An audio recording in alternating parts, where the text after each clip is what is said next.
now we don't know. I'm sorry, Congressman. It's Becky Quick. I had a question for you. When you start thinking about the need to raise interest rates, the argument has always been that politicians would not do it because it's never a politically popular decision to raise interest rates. It makes it more expensive to buy houses, to get a loan for a small business, to get a loan for a car. So if you don't have someone if you have people who are standing election trying to make those decisions, how are we going to get a better decision to do that? Well, you don't think that there was that type of political influence when Volcker raised interest rates? It was there. Sure, but because it was an independent Fed, he did not yield to it, and that's the question. Will there be a Federal Reserve chairman who is just as strong and who will be willing to withstand popular opinion? No. Yeah, but what makes you think that anything is different? I mean, we're not changing anything. We're not changing policy. The policy is still going to be devised by the Federal Reserve. No, Congressman, we're not even going to know anything about it for 100. The concern is this, that 2 days before the Fed meets to hike rates, some congressmen, and I wouldn't think it would be you in this instance, I think this would be potentially your bill acting sort of against what you want, which is 2 days before the meeting, some congressmen say, and the Fed is expected to hike rates, let's audit that because I really disagree with the plan to hike interest rates. And then ultimately, there are lots of audits when the Fed meets to hike rates, but none when the Fed meets to lower rates.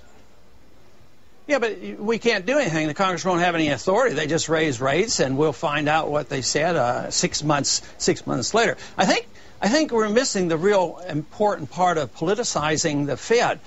The people want stuff from the government, and the government doesn't have any money. So the government gives it to the people to get their votes, and they run up the deficit. So it's the deficit that puts the pressure on the Fed. So it's not just the Fed, printing money and all. It's a system of government, of runaway government, and thinking people can get stuff for free. That's Congress, and yes, that's right? political. So Congress is the one destroying the dollar, not the Fed.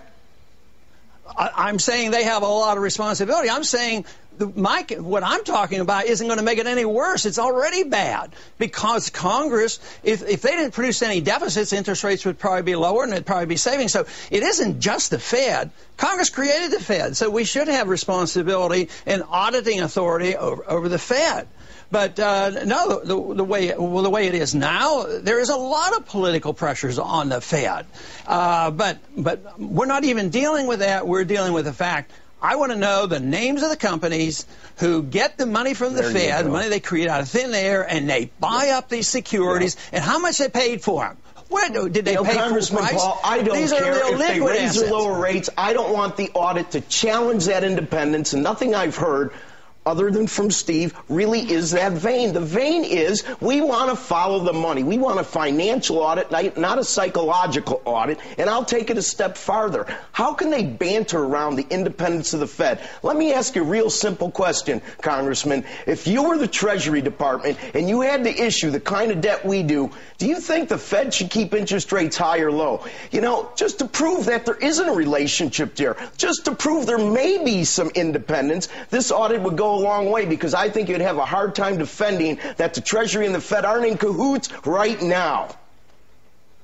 Well, I wouldn't presume what I think the Fed should do about interest rates, because I don't believe the Fed should set interest rates. That's price fixing, and that's why we get into that's how we've gotten into our mess, by thinking that a few men in a secret room have the magic knowledge of knowing what interest rates should be. That's what creates the financial bubble. Interest rates are always artificially low, even when you're coming out of a recession. There's no magic in any of those The Fed always rooms. keeps them artificially low. Congressman, I don't get too in the weeds on this, but one of the things that the Fed probably complains about here is this issue, that when banks come to the window, they want to remove the stigma of a failing bank or a bank in trouble that not necessarily failing but is in good standing but needs to borrow, has a short-term liquidity problem. Your bill would allow that name to be published, and that would kind of go against the issue of the anonymity that would remove the stigma out there. Is that what you want?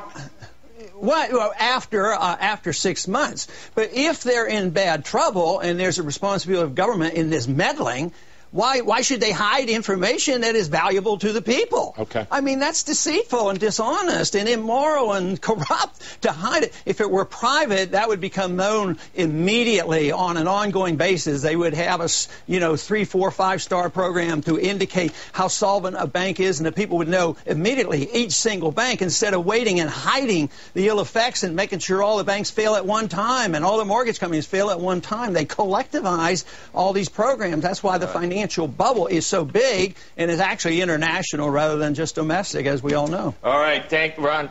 Great to see you, Congressman. Now, I assume you're in Clute, Texas. It's not Clute, is it? I mean, you don't pronounce it like a French person, do you? No, it's just Clute, Texas. That's where my office is here in Texas. All right, I saw it. I just want to make sure. We don't want to mispronounce it like it was Clute. I didn't think it was. Thank you, Congressman Paul. Right. And we'll see you again soon, right? I've never gotten you to talk about health care. As a doctor, you must love this health care bill, don't you? Which version is your favorite? It's wonderful because it's going to reduce the deficit. That's what I like about it.